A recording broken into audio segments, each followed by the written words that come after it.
¿Qué hace una escuela como tú en un siglo como este? Ok, quiero empezar esta reseña diciendo la verdad. Si no eres profesor o si no te mueves dentro del área de la educación escolar o no te interesa excesivamente el tema, no te recomiendo para nada que leas este libro. Este libro es un libro que a mí me pareció como que es la tesis de alguien que lo encuadernó y lo convirtió en libro, lo cual no me parece mal porque es un libro que tiene muchísima información, pero no es un libro escrito de una manera amena para que cualquier lector solamente pueda acudir a él, pasar un buen rato informándose de un tema. Es un libro cansado, es un libro lleno de estadísticas, lleno de referencias y sobre todo es un libro específicamente que habla de la educación escolar de España. Siendo de México yo, la verdad es que al principio cuando lo abrí y dije, oh, es de España, ¿qué tanto me va a servir esto?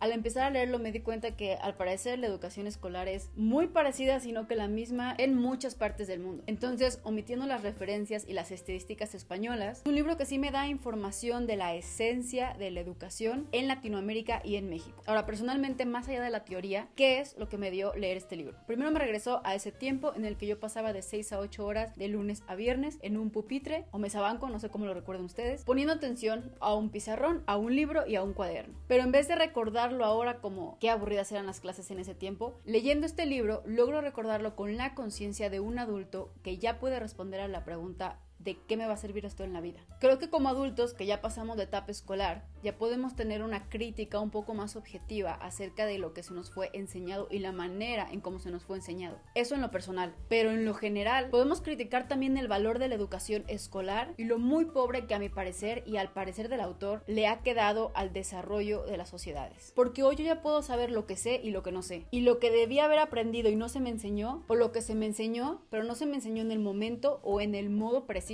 para que yo lo pudiera aprender de la mejor manera. Y antes de que digan que si no sé algo ya es mi responsabilidad aprenderlo, estoy totalmente de acuerdo con eso. No por nada me gusta leer tanto, pero eso no le quita la responsabilidad a las personas adultas que estuvieron a mi alrededor y me construyeron de alguna manera mientras yo me desarrollaba cuando era pequeña. Este tema me encanta y podría estar hablando de él 3 horas, y de hecho es el tema que elegí para mi tesis en la universidad. Probablemente este libro me hubiera servido mucho en ese tiempo. Este libro fue publicado en 2020 y el autor Rafael Feito Alonso es catedrático de Sociología en la Facultad de Ciencias Políticas de la Universidad Complutense de Madrid. Entre muchas otras cosas que es el autor y entre muchos otros libros que escribió, alrededor de 6 o 7, también fue presidente de la Asociación de Sociología de la Educación. Eso nos dice que ama la educación. Y por todas las referencias que hay en este libro se nota que la ha estudiado por años. Y creo que su conclusión básicamente es el título del libro. ¿Qué hace una escuela como tú en un siglo como este? Comienza el libro escribiendo que la escuela que conocemos hoy en día nació de la necesidad de una institución que se hiciera responsable de la doble función de formar trabajadores y también formar personas que fueran completamente patriotas y comprometidas con su nación. Al mismo tiempo se encargó de separar el ámbito laboral del ámbito familiar. En el pasado, las personas aprendían de lo que sus familias hacían. Por ejemplo, si tu papá era carpintero, tú crecías y veías cómo tu papá trabajaba, eventualmente tenías que ayudarle y eventualmente aprendías el oficio y ibas a ser carpintero. Y estoy hablando específicamente de hombres porque todos aquí sabemos que antes la mujer no tenía acceso a la educación escolar como hoy la conocemos. Las mujeres por su parte aprendían a cocinar o los labores del hogar viendo y acompañando a su madre a hacerlos. Pero cuando llega el concepto de la escuela, hacen esta separación y en vez de estar estudiando o aprendiendo o educándote, observando a tu familia y por ende cada quien se educaba y aprendía de diferente manera, centran a todos en un espacio cerrado en el que aparentemente aprenden lo mismo, con la función que ya mencioné de conseguir obreros, manos trabajadoras y personas sumamente conscientes de la nación a la que pertenecían. La mayoría de los sistemas de educación en masa, como los conocemos ahorita, se crearon en el siglo XVIII y XIX. Eso quiere decir que más o menos llevamos alrededor de 2 siglos con exactamente el mismo sistema educativo. Regreso al título del libro. ¿Qué hace una escuela como tú en un siglo como este? Esa es la introducción, solamente para que nos metamos a la esencia del libro y a lo que nos quiere decir el autor. Y ahora intentaré resumir lo más posible este libro. El autor abarca 3 grandes tópicos, según yo. El primero es lo que es la educación hoy, el segundo es lo que debería ser la educación, o sea, el objetivo o la esencia de la educación, y el tercero es los agentes que son responsables de lo que es la educación y de lo que podría llegar a ser la educación. Entonces, ¿qué es la educación hoy? El autor dice que la escuela que tenemos hoy no está para que los estudiantes busquen soluciones novedosas o sean creativos en diferentes situaciones que nos presenta la vida, sino que básicamente sirve para aprender a resolver problemas cuyas soluciones ya se conocen de antemano. Eso explica el porqué de los exámenes estandarizados. Todas las preguntas de todos los exámenes tienen una respuesta respuesta correcta. Y si el estudiante no responde específicamente esa respuesta, la única otra opción es que es incorrecto. Acerca de este tema es que en el aula no se tocan temas polémicos. Lo que quiere decir el autor con esto es que, por ejemplo, en la clase de historia, en vez de estar estudiando la historia del pasado, que sí, que es muy importante, en vez de estar estudiándola per se y memorizando y aprendiendo datos y años y nombres de personajes históricos, etcétera, y después contestando un examen de opción múltiple que solamente te recuerda esos datos específicos del libro, ¿qué pasaría si utilizáramos la historia como la frase que dice quien conoce la historia está destinado a no repetirla, para hablar de lo que está pasando ahorita, que en un futuro va a ser historia, y aprendiendo del pasado, comenzar un debate en el aula acerca de cómo eso podría ser distinto, lo que está correcto, lo que está incorrecto, y en diferentes áreas, en el área económica, en el área geográfica, en el área moral, en el área social, en el área cultural, etc. Los temas polémicos no se tocan, por lo que es imposible para el estudiante traer la educación a su presente. Y eso nos regresa a la pregunta que nos hacíamos al principio, que como adultos ya podemos decir lo que estudiamos, ¿para qué nos sirvió? Ahora, el autor escribe que la escuela en teoría está hecho para formar personas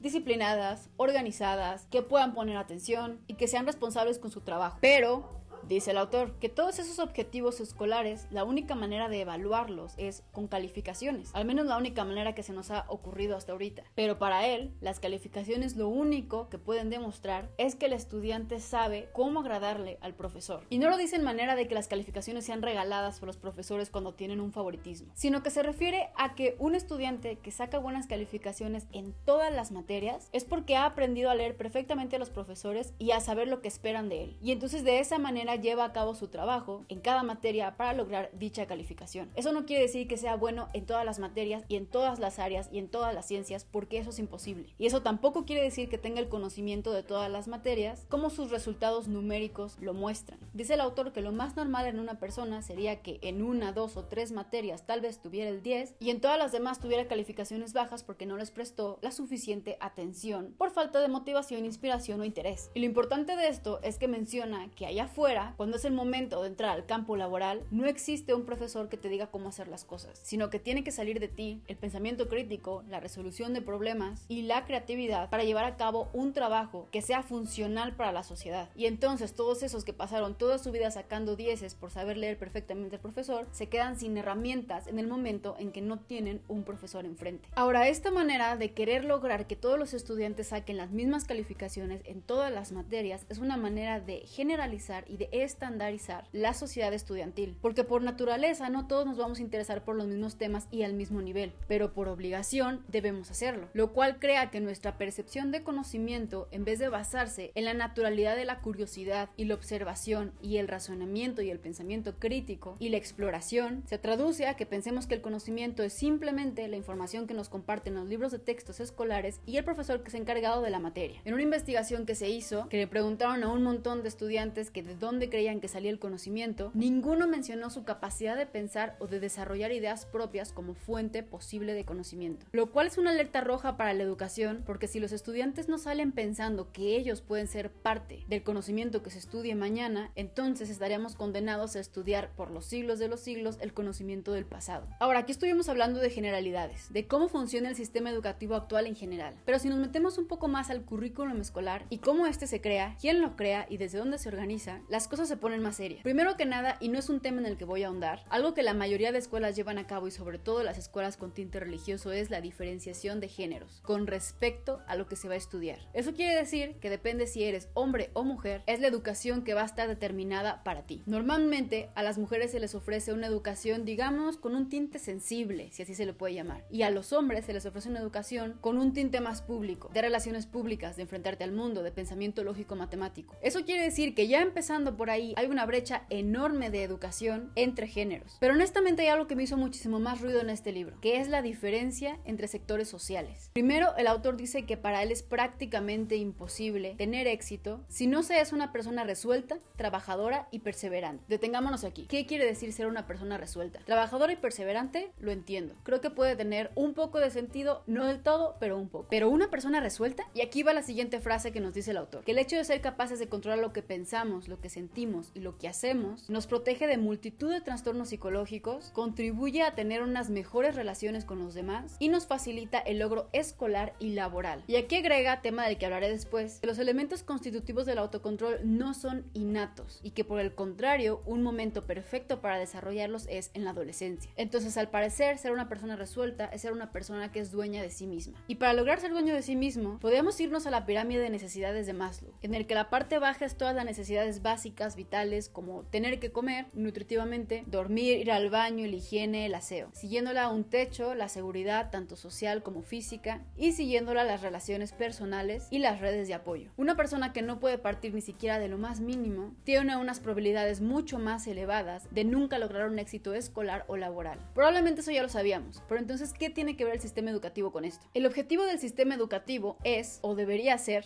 darle la educación precisa de igual manera a todos los estudiantes que pisen las aulas. Esto podría contradecirse un poco con eso de las generalidades y los estándares, pero cuando hablamos de derechos humanos, todas las personas tenemos el derecho de obtener los mismos recursos y la misma información para poder desarrollarnos en el mundo laboral. Pero por más derecho que tengamos a eso, no es un derecho que recibimos todos. El currículum escolar está basado para que las personas que vienen de altos niveles socioeconómicos tengan mucho más acceso a una amplia red de información que los construya como personas, como trabajadores y que les construya un camino más rápido al área laboral. Por otro lado, las personas que vienen de familias con recursos menores están prácticamente destinadas por el currículum escolar de obtener lo básico para sobrevivir en el mundo social y laboral. Esta diferenciación no quiere decir que haga unas personas más inteligentes que otras o más tontas que otras, sino que concluye específicamente en la injusticia laboral y económica del futuro de los estudiantes. En otro experimento donde le preguntaron a hijos de la clase obrera, que me molesta muchísimo decirlo así, pero así lo dice el libro, los niños dicen cómo sus papás, que son la mano de obra en diferentes construcciones, se la pasan burlándose de los llamados ingenieros o arquitectos porque no tienen ni idea de cómo construir algo. Si bien tienen la teoría y pueden hacer el cálculo matemático para que algo no se caiga, nunca en su vida han construido con sus manos una casa. Lo cual nos hace notar que no es que las personas que no tuvieron acceso a esta educación sean incompetentes, mal educadas o tontas, sino que simplemente por cómo funciona el sistema educativo son personas que no tuvieron acceso a redes de apoyo y a información que los pudiera llevar un paso más adelante. Mientras que las personas que sí tuvieron acceso a esta educación más amplia, por las mismas redes de apoyo, incluso me atrevo a decir papeleo que obtuvieron, pudieron llegar a estos lugares especiales teniendo toda la teoría en su cabeza, pero sin saber un poco más acerca de la práctica. Y eso solo nos habla de una absurda desigualdad. Ahora ya hablamos un poco de cómo está la educación hoy, pero hablemos de lo que dice el autor sobre cuál debería ser la utopía de la educación, el objetivo de la educación perfecta. Y el autor dice que el objetivo de la educación debería de ser enseñar al estudiante a aprender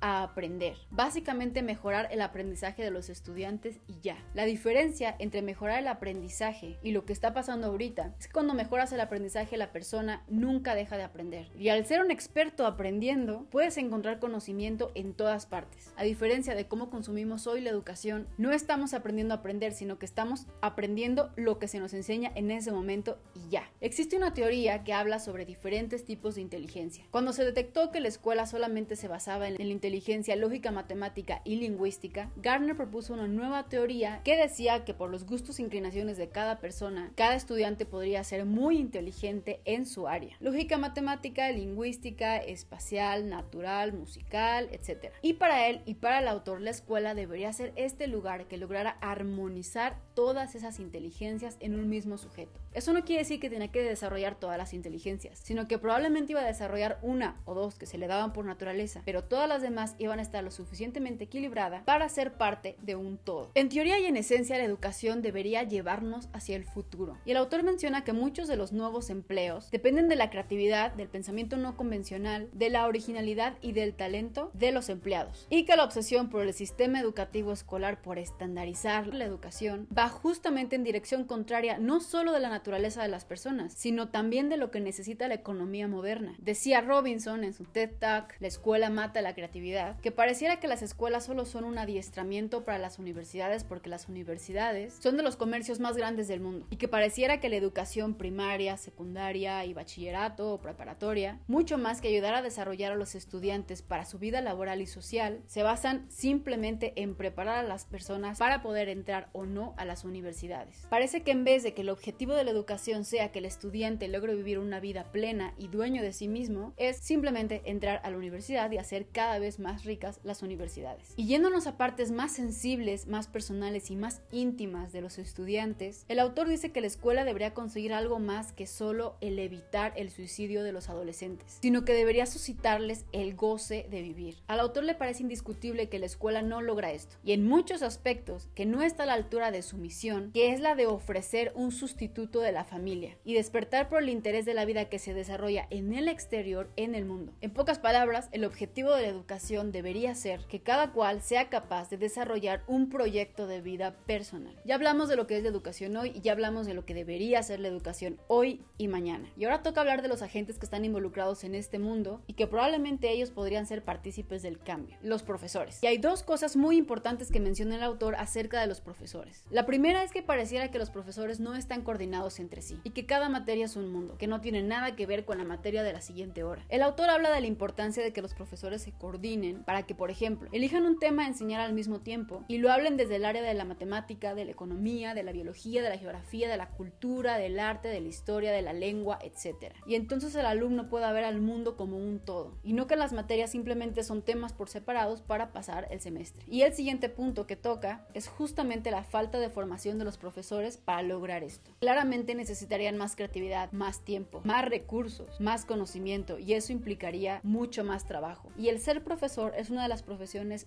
peores pagadas, lo cual, regresando a la pirámide de las necesidades de Maslow, si los profesores no tienen lo mínimo para sentirse bien, mucho menos pueden dedicarle la cantidad y calidad de tiempo que requiere su profesión. Ya les dije que yo hablé de esto en mi tesis cuando estaba en la universidad, y me acuerdo perfectamente que un juez me dijo: entonces, ¿qué pretendes? ¿Que los profesores seamos payasos para llamar la atención de los alumnos porque al parecer solamente de esa manera aprenden, como entreteniéndolos? Y a la respuesta que le di ese día quisiera agregarle hoy que no, que un profesor no tiene que ser ni dinámico ni payaso, pero sí tiene que ser atento, consciente de su entorno, razonable y sumamente empático. Si estamos hablando de que la escuela debería ofrecer un sustituto de la familia, aun cuando la familia esté presente, el profesor en ese caso podría ser un sustituto de los padres, aun cuando los padres estén presentes. En esas 6-8 horas que pasamos en la escuela, podríamos encontrarnos con adultos empáticos, razonables, con quien poder platicar y discutir la vida, de los cuales podríamos aprender y a partir de los cuales construiríamos nuestra personalidad, nuestra identidad y nuestro desarrollo profesional. Entonces sí, tal vez lo que pido yo y lo que pide el autor es mucho, porque se pide que un profesor prácticamente sea todólogo. No solo se trata de llegar al aula y compartir tu materia, sino saberla compartir. Y saberla compartir implica muchísimas cosas, desde saber desde dónde viene tu alumno, en qué contexto se desarrolla, qué tipo de inteligencia es a la que se inclina, de qué manera aprende, qué recursos tiene o no tiene en el momento en que sale de la escuela y llega a su casa. Y sobre todo, más allá de ser estudiante, quién es como persona. ¿Es mucho pedir? Probablemente, pero es una utopía que a todos los que estamos obsesionados con la educación, sobre todo la educación escolar, nos encanta perseguir y probablemente nunca nos vamos a cansar. Así que prácticamente esto es este libro, ¿Qué hace una escuela como tú en un siglo como esto?, de Rafael Feito Alonso. Un libro que tiene muchos más temas de los que te acabo de contar y que evidencia lo mucho que nos falta trabajar en el sistema educativo escolar para el crecimiento de nuestras sociedades, no solo como profesionales, sino también como personas. Me encantó este libro por la esencia y por lo que nos quiere transmitir el autor y por todo el tiempo que probablemente puso en esto para lograr sacar la cantidad de información, estadísticas y referencias que escribió. Pero a mi gusto yo preferiría que fuera un libro un poco más contado para que así más personas tuvieran acceso a él. Porque seamos honestos, si tú hables un libro y ves que son puras estadísticas, te va a dar un poco más de pereza leerlo que si ves que es una narrativa llamativa y sentirte como si estuvieras platicando con alguien que realmente quiere mover todo lo que tenga que mover para que la educación mejore. No digo que el autor no sea esa persona, porque claramente lo es, pero yo me imagino más hablando con él como un profesor que está del otro lado, que está lejano y que sabe mucho, a alguien con quien me puedo sentar en mi sala a tomar un café y platicar, completamente inspirados de cómo cambiar la educación para cambiar el mundo. Tal vez me equivoque, ojalá me esté equivocando, y ojalá también tenga algún día la oportunidad de conocerlo para sentarme a platicar y saber quién es esa persona que está detrás de este magnífico pensamiento. Así que, Rafael Feito Alonso, si me estás viendo, llámame. Y eso fue todo, y wow,